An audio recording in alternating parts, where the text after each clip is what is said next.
Empreender não é para qualquer um e trabalhar no corporativo também não é. Só que o filtro do corporativo, normalmente ele é um pouco mais largo. Ou seja, pessoas vão conseguir trabalhar mais no corporativo do que, de fato, abrir um negócio ou virar um empreendedor. É mais fácil para você trabalhar no corporativo do que você ser um empresário e criar uma corporação. E ao longo da minha carreira eu percebi uma coisa: nada te prepara para o mercado de trabalho. Nenhuma faculdade, nenhum MBA, absolutamente nada, nada, nada. E o pior ainda é que quando você entra na empresa com um desejo de ser promovido, como que você faz isso? Para onde você vai? Antigamente as pessoas falavam de um plano de carreira, a empresa tem um ótimo plano de carreira. Isso não existe mais. É sobre isso que nós vamos falar hoje. Se você caiu aqui de paraquedas, eu sou Gil, tenho mais de 15 anos no mundo corporativo e eu ensino um método que te faz ser promovido em qualquer empresa. E se no final desse vídeo você aprender algo novo, se inscreve no canal e ative as notificações. Se não aprender, aí tudo bem, eu também não quero que você fique aqui perdendo seu tempo. Vamos desmistificar algumas coisas agora neste momento. Falei, plano de carreira não existe mais. Essa é a primeira coisa que você tem que ter em mente. Se você ficar esperando que algo vai acontecer em relação à sua promoção depois de um determinado tempo, esquece, isso não funciona. Existe um ciclo, obviamente, que eles costumam acontecer entre 1 a 3 anos ou até mesmo de 3 a 5 anos. Isso eu estou falando na média. É claro que isso, dependendo da posição, pode até chegar a 8 anos.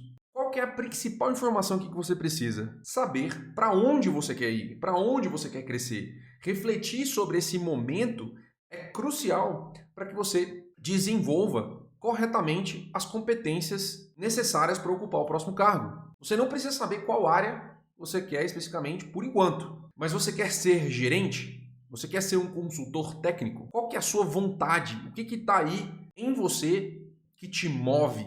Você quer crescer para onde? E isso vai te colocar na frente de muita gente, porque a maioria das pessoas, elas não sabem. Elas não têm essa clareza. E não é culpa delas diretamente, porque vocês não foram ensinados a isso. Eu não fui ensinado, eu tive que descobrir sozinho. Eu tive que ir cavando essas coisas à medida que eu fui me desenvolvendo no mundo corporativo. E aqui, quando você entende, você vai conseguir compreender melhor quais as competências você vai ter que desenvolver. Ah, eu não quero ser líder. Não importa. Normalmente, mesmo que você queira um cargo técnico, você vai precisar de competências de liderança. Por isso que ela é tão valorizada, porque muitas vezes o técnico ele vai ter que exercer mais liderança frente a outras pessoas do que o líder diretamente frente ao time dele. Beleza? Entendido isso? Vamos para o próximo. A promoção ela não vai cair no seu colo. Muita gente, eu vi isso acontecer com várias pessoas, entram nas empresas e acham que o chefe já está alinhado de que ela vai ser promovida. Eu vi pessoas fazendo a mesma coisa há 20 anos. Elas ganhando mais, porque normalmente você tem o dissídio, né, o aumento salarial ali, às vezes um aumento de performance e tudo mais, mas a promoção efetivamente que ela recebeu, às vezes que ela nem recebeu, não fez alteração nenhuma no cargo. Ou seja, a pessoa ela está a um passo de se tornar frustrada, porque ela já está há tanto tempo fazendo a mesma coisa que se ela não fez as pazes com ela mesma em cima disso, ela pode transformar todo esse tempo em frustração ou até mesmo entrar em burnout, que é o que mais acontece. A pessoa ela começa a ter uma pressão muito grande em cima do trabalho que ela executa e acaba que aquele trabalho se torna uma prisão. E por conta disso, ela se torna frustrada e cínica, porque ela acredita que nada do que ela vai fazer vai ter resultado. A promoção ela precisa de intenção, ela precisa de vontade. Você vai chegar na empresa e vai descobrir o que é preciso para ser promovido. Você tem que entender isso. Quais os passos? Quais competências eu preciso desenvolver? Seu chefe vai te ajudar nisso. Como eu desenvolvo isso? Quando eu posso pensar em um cargo para ser promovido? Existe esse alinhamento de expectativa. Muita gente chega na empresa e acredita que vai ser promovido rápido. Eu já contei essa história aqui para quem me acompanha há mais tempo. Eu conheço uma pessoa que entrou na empresa e falou: se eu não for promovido em 1 ano a gerente, eu tô fora. Eu virei para a pessoa e falei assim: você pode sair agora, porque você não vai ser promovido em 1 ano nessa empresa. Não é assim que o ciclo funciona. Um cargo gerencial, mesmo que você chegue como um analista sênior ou até mesmo um coordenador, você vai precisar de pelo menos 1 ano para desenvolver as competências necessárias para ocupar um cargo gerencial nessa empresa, mesmo chegando já graduado, digamos assim, com experiência. Eu confesso para você, isso varia de empresa para empresa, mas a maioria dos casos é que você vai precisar realmente se desenvolver para ocupar posições superiores em uma empresa que você acabou de chegar. Mesmo que você já chegou num cargo alto, você já chegou com um nível de gerente, diretoria, não pense que você vai ser promovido rápido, porque isso é muito difícil. Acontece? Acontece. Mas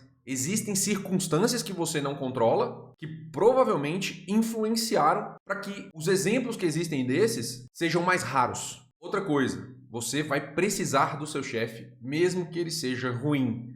Nossa, Gil, como assim? Eu vou precisar de uma pessoa que não consegue me desenvolver? Ah, eu vou pedir demissão. Essa é uma possibilidade. Mas, se você não tem a opção de pedir demissão, ou se você não quer pedir demissão, você pode aprender a navegar trabalhando com um chefe ruim. E não é um problema isso. Na realidade, é uma baita oportunidade de você se desenvolver trabalhando com uma pessoa que você consegue identificar um padrão comportamental que mostra que ela não é uma boa líder. Só que o que acontece? Você precisa do seu chefe para que ele endosse o seu trabalho. Se não for o caso, você vai ter muita dificuldade em mudar de área ou até mesmo se você pedir demissão e entrar em outra empresa, a possibilidade dessa empresa entrar em contato com as suas referências anteriores é grande. Eu falo isso porque eu já vi mais de uma vez isso acontecer. Ou seja, se você tem um chefe que o seu resultado não foi condizente com o que ele esperava, você acabou largando porque ele era ruim, etc, etc. Quando uma outra empresa ligar para ele e falar bem assim, olha, eu tô falando aqui com um fulano, eu queria saber como que era o trabalho dele, etc, etc. Seu chefe vai falar bem ou mal. Claramente, se você não desenvolver um bom trabalho com ele, ele vai te dar um feedback totalmente negativo. Por isso que quando o chefe é ruim, acontece da pessoa ficar muito brava, ela acredita que aquela pessoa ela tem a obrigação de desenvolver ela, o que claramente é uma competência que ele precisa desenvolver também, só que ela fica pistola com a empresa porque o chefe é ruim e acaba travando a carreira daquela pessoa. E eu compreendo a pessoa ficar chateada e com raiva e querer sair da empresa. Só que ela também pode aprender a navegar nisso. Ela pode entender como lidar com o perfil do chefe. Porque se você consegue construir com o seu chefe possibilidades de crescimento, ele vai crescer junto com você. Aí você fala, pô, mas eu estou tentando desenvolver um cara que deveria estar me desenvolvendo. O mundo, gente, às vezes não age da maneira como que a gente gostaria. E sim, você vai conseguir exercer competências de liderança com o seu chefe, que deveria estar fazendo o contrário, claro. Mas, infelizmente, não é isso que está acontecendo. Como que você pode sair disso? Você procura outras pessoas para fazer mentoria. E isso não vai ser um problema para o seu chefe. Você pode falar para ele, ó, queria conversar com fulano, com ciclano. Você tem alguma sugestão para me dar, para eu trocar uma ideia? Essas pessoas, elas também podem trabalhar o seu desenvolvimento.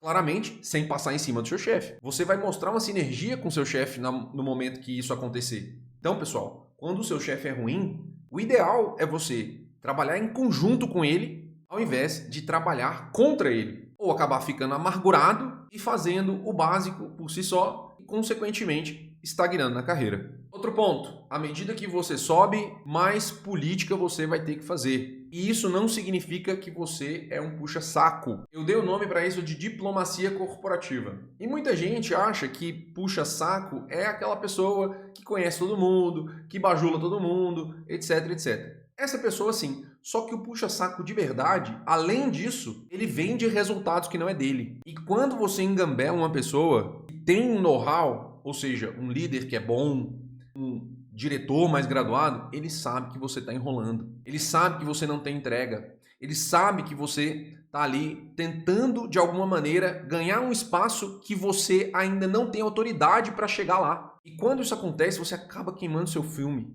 ao invés de se promover. A diplomacia corporativa, você vai trabalhar a comunicação para as pessoas corretas. Se você está falando com um gerente, apresentando coisas para uma diretoria, você precisa modular o seu discurso para que essas pessoas entendam o que você está falando. Além disso, você precisa modular o seu comportamento frente às sugestões que aparecerem dessas pessoas. Porque se você recusa alguma opinião que for dada naquele momento, pode ser que eles considerem você como um potencial risco, porque você não aceitou aquelas opiniões para serem levadas em consideração. Isso significa que você é uma pessoa reativa. Você está transmitindo uma mensagem que você nem gostaria, mas pelo fato de você não entender e não saber como isso funciona, é o que transparece para essas pessoas. E aqui é preciso ter muito cuidado, porque se você fizer uma apresentação ou você responder alguém de forma errada, você vai virar um custo político para o seu chefe. E ele vai precisar corrigir o seu comportamento nos bastidores e durante as conversas com as outras pessoas, ele vai ter que te endossar, porque senão ele vai estar queimando o filme da área dele também. Não endossar algo que esteja errado, mas de alguma maneira ele não vai poder, se for um chefe bom, te contradizer durante uma reunião dessas ou durante uma apresentação de resultado dessas, porque fica ruim quando a gente está falando de área entre si. Não existe uma mensagem pior de se passar para as outras áreas do que um desalinhamento interno. Que é isso? Eu estou falando com um colega de trabalho, a gente reporta para o mesmo líder, só que nós não conseguimos falar a mesma língua. Eu estou falando uma coisa e ele está falando outra. Isso é terrível. Isso passa uma mensagem muito ruim. Com certeza, abaixa as suas chances de ser promovido. Por isso que eu digo, pessoal, estar no corporativo não é para qualquer pessoa. Você vai precisar ter muita paciência, vai precisar ter, de fato, uma desenvoltura para lidar com esse tipo de situação, em que você vai escolher suas batalhas. Muita gente chama isso de engolir sapo. Eu prefiro escolher onde eu vou entrar para que eu possa, de fato, construir o meu caminho rumo à promoção, sem trair os meus valores, sem trair os meus princípios e, claro, sem precisar puxar o saco de ninguém, sem precisar puxar o tapete de ninguém. E é por isso que eu desenvolvi um método que as competências que são necessárias para que você possa ser promovido estão todos nesses 4 pilares. Fazem todo profissional ser promovido em qualquer empresa. Se você tiver interesse em descobrir como ser promovido, assista esse vídeo de 5 minutos que eu explico todo o meu método. O link vai estar aqui na descrição. Te vejo no próximo vídeo.